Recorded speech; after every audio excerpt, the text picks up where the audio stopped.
सभी का सिंधी की सुपर 30 सीरीज में। चलिए फ्रेंड, क्लास को प्रारंभ करते हैं। फर्स्ट ऑफ ऑल, जितने भी लोग क्लास से जुड़े हैं सभी का क्लास में मोस्ट वेलकम है। सभी को गुड इवनिंग। क्लास प्रारंभ हो चुकी है। जितने भी लोग क्लास में जुड़े हैं सभी लोग वीडियो को शेयर कर दीजिएगा।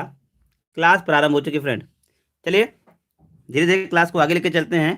पहला क्वेश्चन हमारा है, अभ्यागत शब्द में कौन सा उपसर्ग है। क्वेश्चन बहुत इंपॉर्टेंट है फ्रेंड। अभ्यागत शब्द में कौन सा उपसर्ग लगा हुआ है।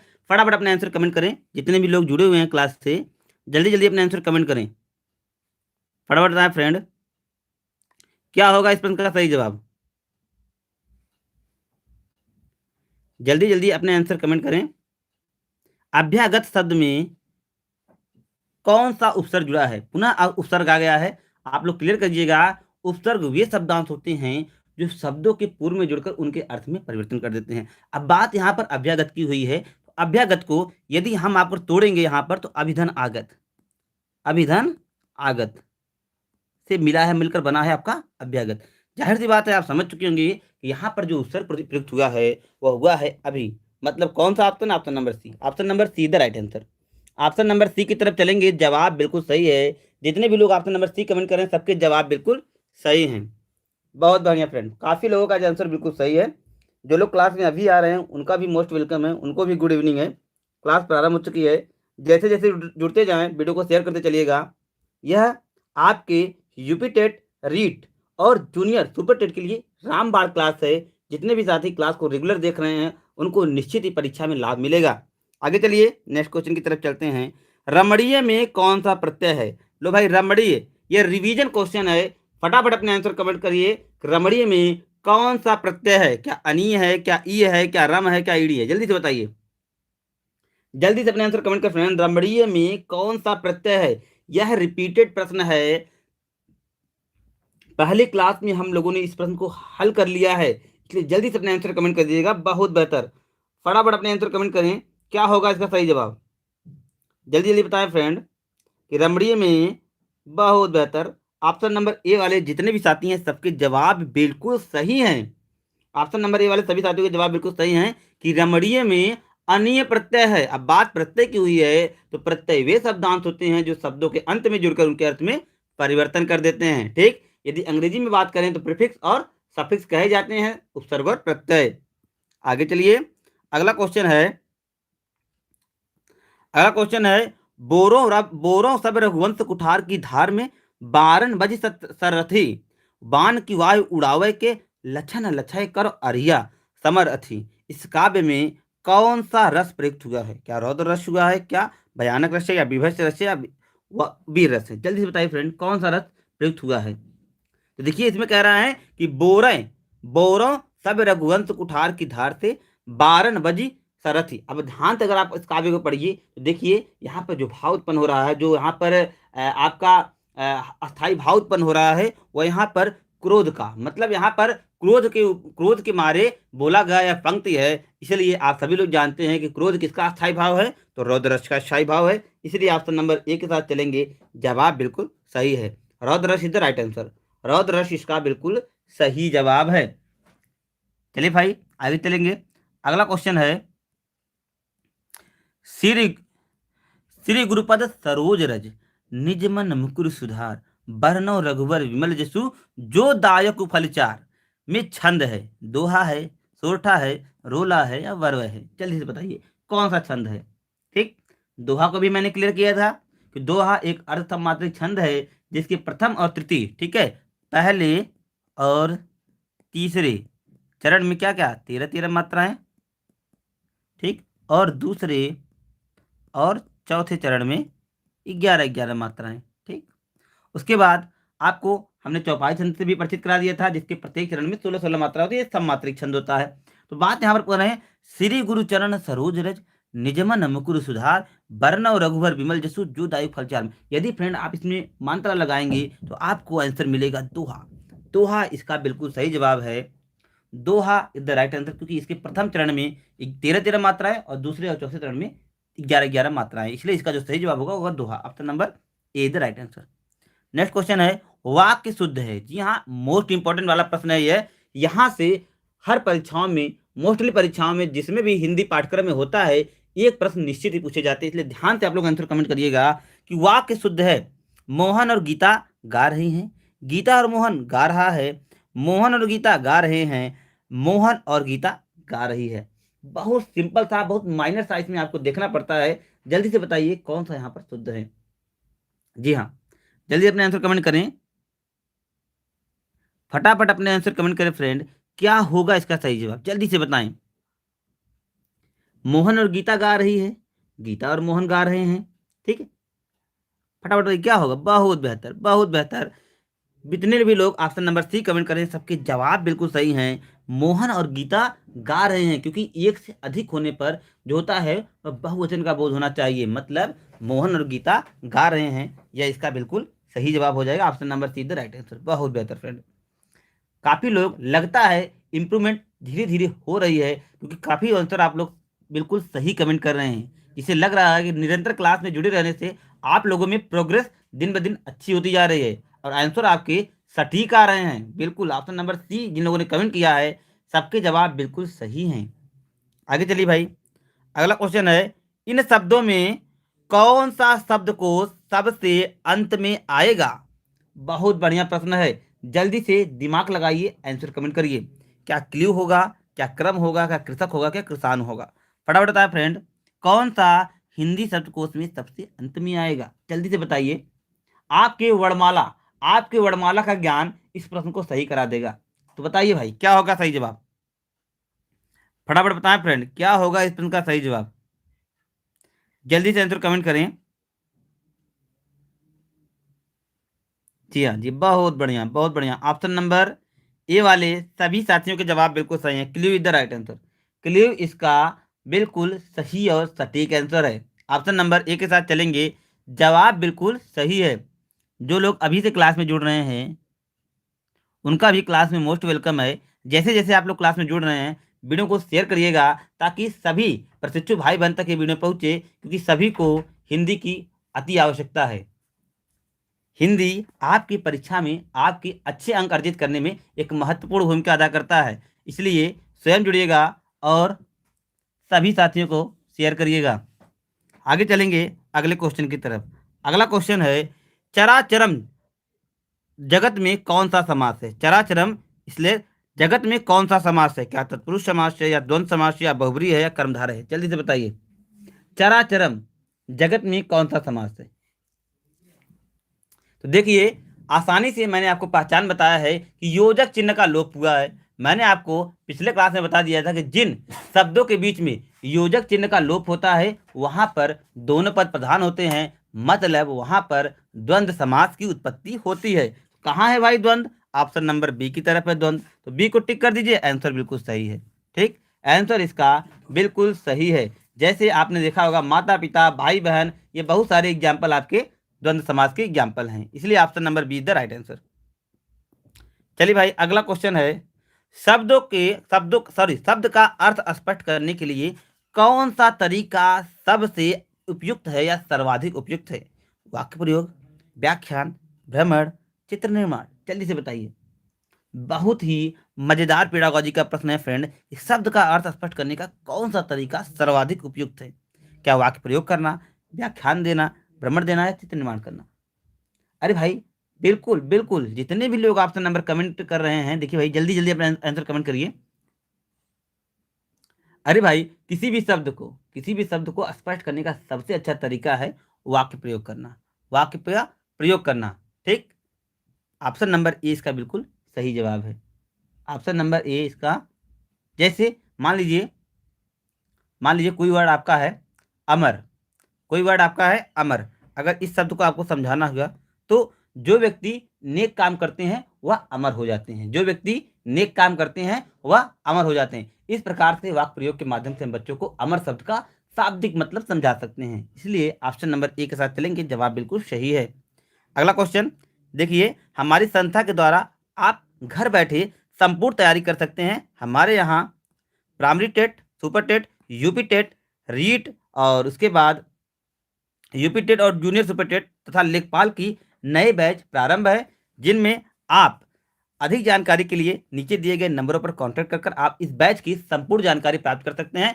इस बैच में आपको क्या क्या चीज़ें प्रोवाइड कराई जाएंगी, क्या इसकी शुल्क रखा गया है, ये सारी जानकारी आपको इस दिए गए नंबर पर आपको मिल जाएगी। आप इस नंबर पर व्हाट्सअप भी कर सकते हैं, व्हाट्सअप के थ्रू भी आपकी सारी जानकारी मिल जाएगी। और हमारी ऑफलाइन संस्था टीडी कॉलेज अनुपम जलपाल के बगल में संचालित होती है, वहाँ पर भी आप डेमो क्लास के रूप में हमारी संस्थान से जो है क्लासेस ले सकते हैं। आगे चलेंगे अगले क्वेश्चन की तरफ। अगला क्वेश्चन है कि इनमें से कौन सा शब्द हिंदी शब्दकोश में सबसे अंत में आएगा। देखिए पुनर्रिवीजन का प्रश्न है, इसलिए इसको हम तुरंत चलेंगे। ऑप्शन नंबर ए इसका बिल्कुल सही है। अभी हमने थोड़ी देर पहले इस प्रश्न को हल किया है, इसलिए आगे बढ़ेंगे, देर नहीं करेंगे, अगले क्वेश्चन की तरफ चलेंगे। अगला क्वेश्चन है, देखिए ये थोड़ा सा लगता है कुछ मिसप्रिंट हो गया है, क्योंकि क्वेश्चन बार बार वही रिवीजन हो रहे हैं। तो देखते हैं, चलिए भाई यहाँ से सही हो गया है। आगे देखते हैं कि भाषा विज्ञान की पद्धति नहीं है, भाषा विज्ञान की पद्धति नहीं है। फटाफट बताएं फ्रेंड, कौन सी भाषा विज्ञान की पद्धति नहीं है। देखिए नहीं को बार बार मैं अंडरलाइन कर देता हूं कि आप इसमें कंफ्यूज ना हो, ठीक है। तो बताइए कौन सी भाषा विज्ञान की पद्धति नहीं है, जल्दी से बताइए। देखिए किंडरगार्टन है, ठीक, किंडरगार्टन है आपका, उसके बाद मॉन्टेसरी है और ड्रकाली है। ये सारे भाषा विज्ञान की पद्धति है। जो नहीं है वह है अभिक्रमिक अनुदेशन। इसका संबंध अधिगम से है, जो कि इसके प्रेरणा के रूप में स्किनर का नाम प्रसिद्ध है। इसका संबंध अधिगम से है। बाकी किंडरगार्टन, मॉन्टेसरी, ड्रकाली, ये सारे का संबंध आपका भाषा विज्ञान से है। तो जो सही जवाब है फ्रेंड वह है option number D. Option number D इस क्वेश्चन का बिल्कुल सही आंसर होगा। और काफ़ी साथियों ने ऑप्शन नंबर सी कमेंट किया है, तो उनके जवाब बिल्कुल सही हैं। जी हाँ, option number D is the right answer. आगे चलेंगे अगले क्वेश्चन की तरफ। बालक की प्रारंभिक शिक्षा उसकी मातृभाषा में दी जाए, यह मानना किसका है। यह कथन का समर्थन कौन सा मनोवैज्ञानिक करता है। क्या मॉन्टेसरी जी करते हैं, या महात्मा गांधी जी करते हैं, या फ्रावेल करते हैं, या किलपैट्रिक करते हैं। जल्दी से बताइए कौन सा मनोवैज्ञानिक का मानना है कि बच्चों की प्रारंभिक शिक्षा उसकी मातृभाषा में होनी चाहिए। फटाफट बताएं।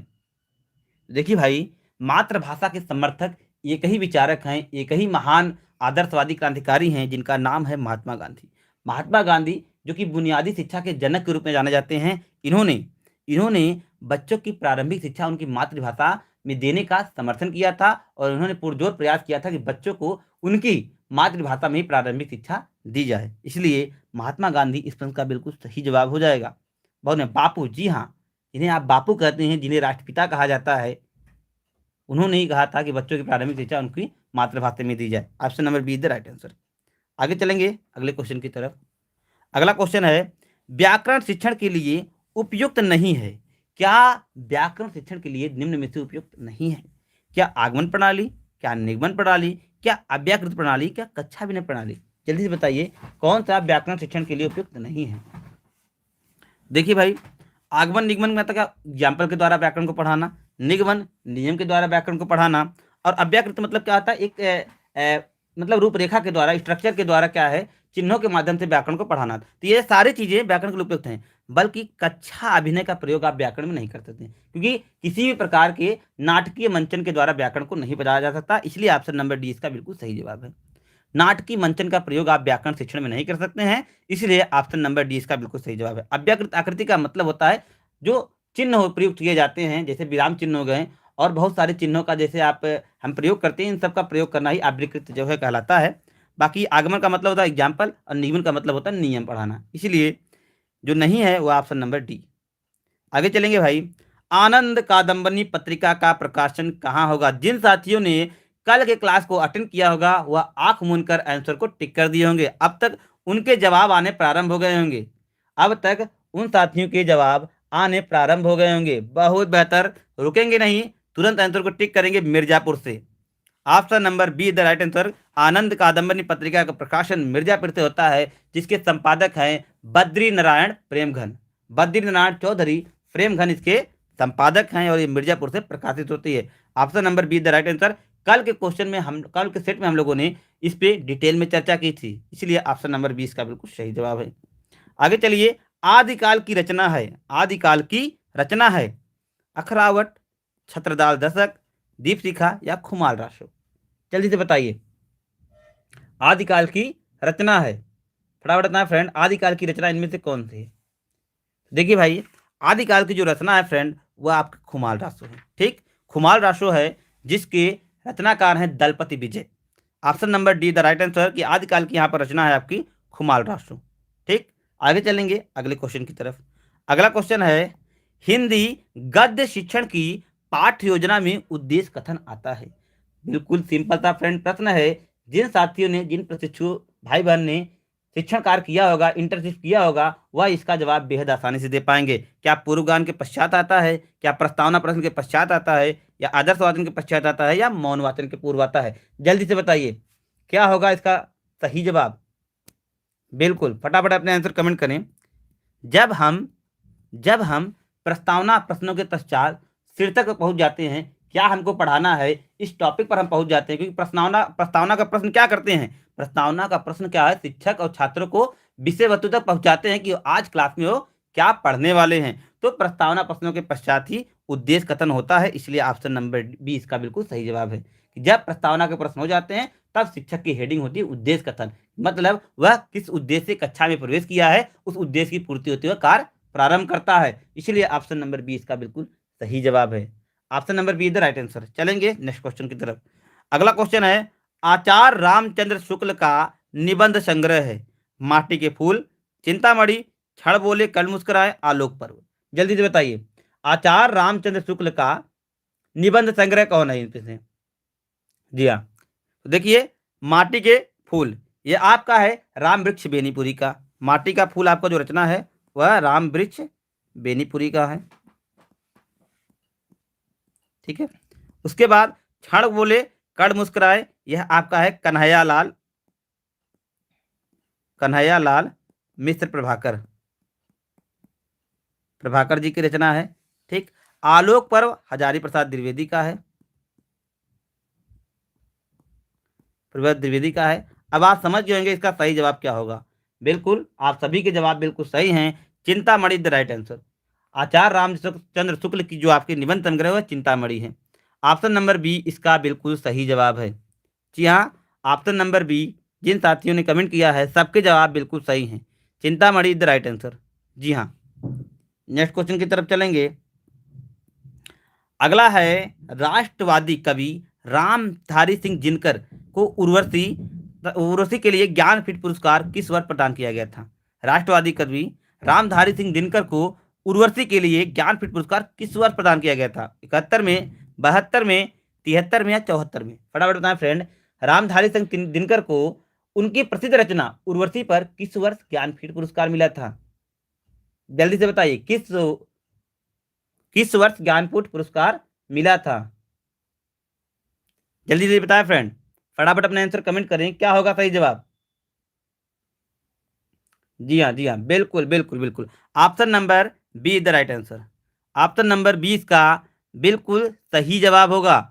ऑप्शन नंबर 20 का बिल्कुल सही जवाब होगा। आप सभी के लिए एक नया प्रश्न है, 55वां ज्ञानपीठ पुरस्कार किसे मिला है? जल्दी से कमेंट करके बताएं। करंट का प्रश्न है 55वां ज्ञानपीठ पुरस्कार किसे मिला है? कमेंट के माध्यम से आंसर दे फ्रेंड। 55वां ज्ञानपीठ पुरस्कार किसे मिला है? अगला क्वेश्चन, निरामिष किसे कहते हैं? ए मांस रहित भोजन, मोक्ष का इच्छा, रात में विचरण करने वाला, या मृत्यु का इच्छुक?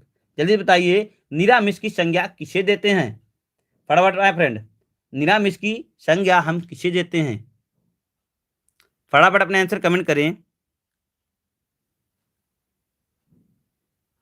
जल्दी जल्दी अपने आंसर कमेंट करें कि निरामिष की संज्ञा हम किसे देते हैं? अरे भाई वह व्यक्ति जो मोक्ष का इच्छुक होता है उसे ही तो निरामिष कहा जाता है। इसलिए ऑप्शन नंबर बी इसका बिल्कुल सही जवाब है। Option number B the right answer.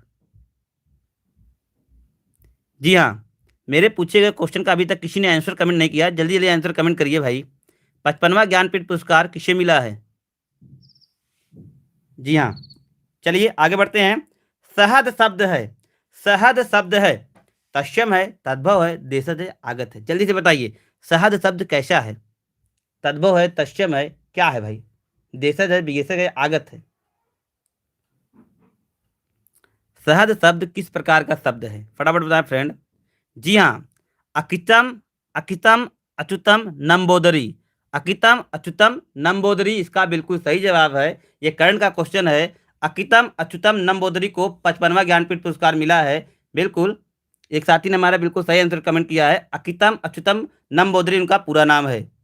उनको मलयालम, जी हाँ, मलयालम भाषा के लिए 55वां ज्ञानपीठ पुरस्कार प्रदान किया गया था, और पहला भी मलयालम भाषा के लिए ही दिया गया था।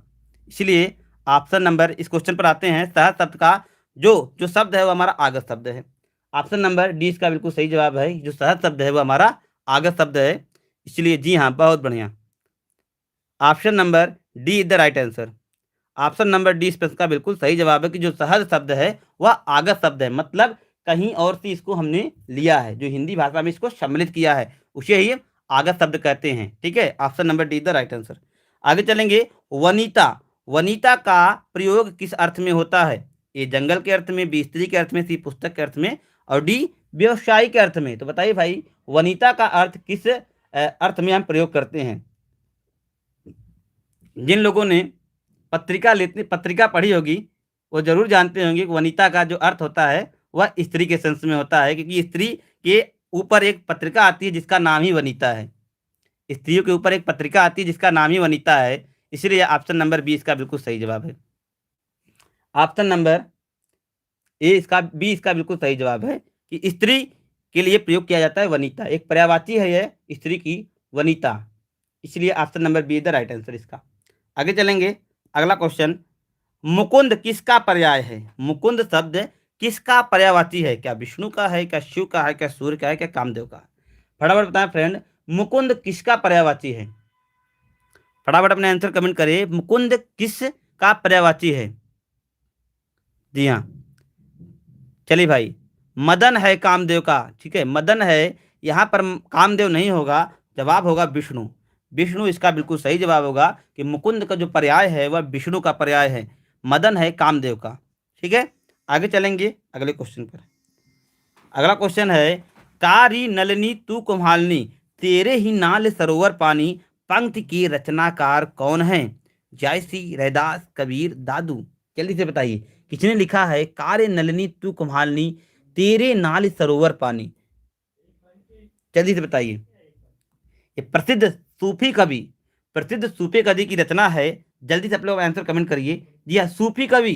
तो सूफी कवि में एक ही का नाम फेमस है, जो है आपके रैदास। प्रभु तुम चंदन मैं पानी, प्रभु तुम चंदन मैं पानी, जो यह पंक्ति लिखी है वही रैदास जी हैं। इन्होंने ये लिखा है कार्य नलिनी तू कुम्हालनी, तेरे नाल सरोवर पानी जी की रचना है। इसलिए option number B the right answer. ठीक, चलिए कुछ लोग कमेंट करें, सर नीरा मिश्रा आपने गलत बताया है। तो हो सकता है, गलती हो सकती है, ह्यूमन नेचर है ये, तो मिस्टेक हो सकती है। फिलहाल हम इसको एक बार चेक कर लेंगे। आप लोग बोल रहे हैं तो हो सकता है, क्योंकि ये जो ह्यूमन एरर है, ये ह्यूमन आपका नेचुरल है, किसी से भी गलती हो सकती है, तो हो सकता है यहाँ पर प्रॉब्लम हो सकती है। तो फिलहाल हम एक बार चेक कर लेंगे तो क्या होगा इसका। जैसे हमने मोस्ट की इच्छा बताई, एक बार हम इसको चेक कर लेंगे, आप तक भी सही हो सकते हैं। ठीक है, आगे चलेंगे अगले क्वेश्चन की तरफ। करपट का तद्भव रूप है, कपट, कारपट, कपूर या कपड़ा? तो भाई देखिए, करपट जो तत्सम शब्द है कपड़े का, कपड़ा का तत्सम शब्द है करपट। तुरंत आंसर कमेंट करिए, ऑप्शन नंबर, जी हाँ, option number D is the right answer. Option number D इसका बिल्कुल सही जवाब है। करपट जो तद्भव रूप है, सॉरी तत्सम रूप है, वह कपड़े का है। ठीक है, आगे चलेंगे अगले क्वेश्चन की तरफ। अगला क्वेश्चन है, निम्नलिखित में वर्तनी की दृष्टि से कौन सा शब्द युग्म शुद्ध है? बारात बसंत, बारात बसंत, बारात बसंत या बारात बसंत? बताइए जल्दी से, कौन सा वर्तनी की दृष्टि से शुद्ध है? जल्दी से बताइए फ्रेंड, वर्तनी की दृष्टि से शुद्ध है, फटाफट कमेंट करके बताइए। बारात वसंत, बारात वसंत, वरात वसंत या बारात बसंत? जल्दी से बताइए, फटाफट अपने आंसर कमेंट कर फ्रेंड। कौन सा यहाँ पर वर्तनी की दृष्टि से शुद्ध है? कहने का मतलब कि व्याकरण की दृष्टि से शुद्ध है। जी हाँ, जल्दी जल्दी आंसर कमेंट करिए। जी हाँ, काफ़ी लोगों के आंसर डिफरेंट आ रहे हैं। तो चलते हैं सही जवाब की तरफ। सही जवाब है ऑप्शन नंबर बी, बारात और वसंत। बारात और वसंत इसका बिल्कुल सही जवाब है। जी हाँ, बारात और वसंत इसका बिल्कुल सही जवाब है। B is the right answer. अगला क्वेश्चन, अर्ध स्वर हैं, अर्ध स्वर हैं, चलिए यह, ईऊ, ऋषिली और आपका ऋषि और ख, जल्दी से बताइए।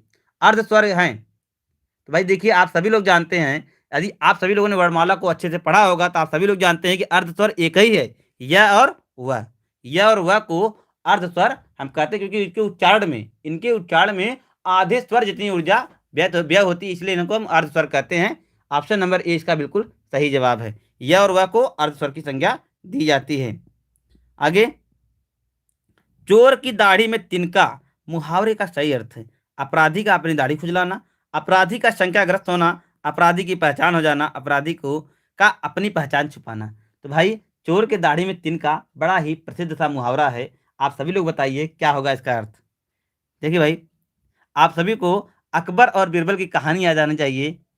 अकबर यहाँ पर बीरबल की चतुराई से कैसे उन्होंने चोर को पकड़ा था। यदि आपको कहानी याद होगी तो आपका आंसर बिल्कुल सही होगा। काफ़ी साथियों के आंसर बिल्कुल सही हैं। कैसे चोर अपनी लकड़ी को पहले ही काट लेता है जैसे वह बढ़े न, क्योंकि वह चोर जो होता है वह शंकाग्रस्त हो जाता है।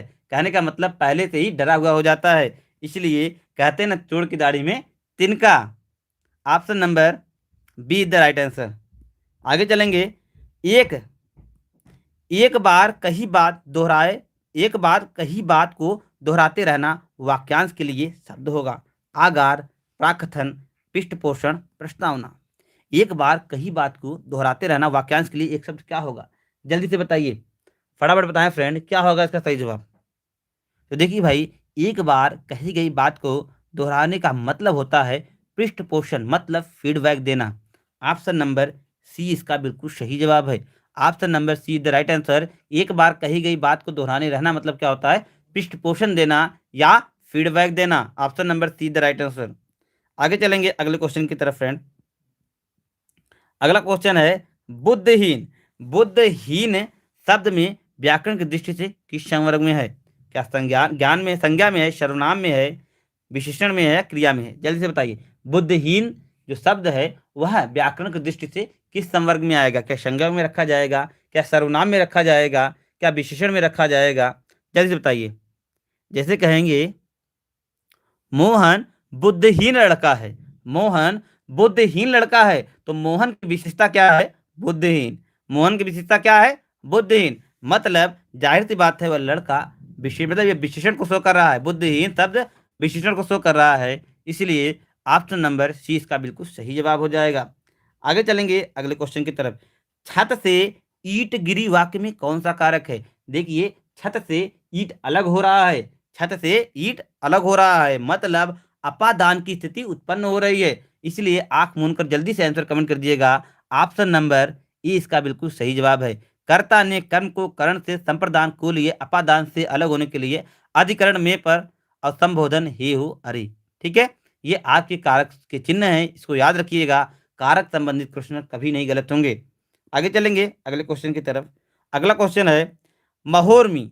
महोर्मी का संधि विच्छेद है महधन उर्मी, महाधन उर्मी, महोधन उर्मी और महधन उर्मी। जल्दी से बताइए महोर्मी का सही संधि विच्छेद क्या है?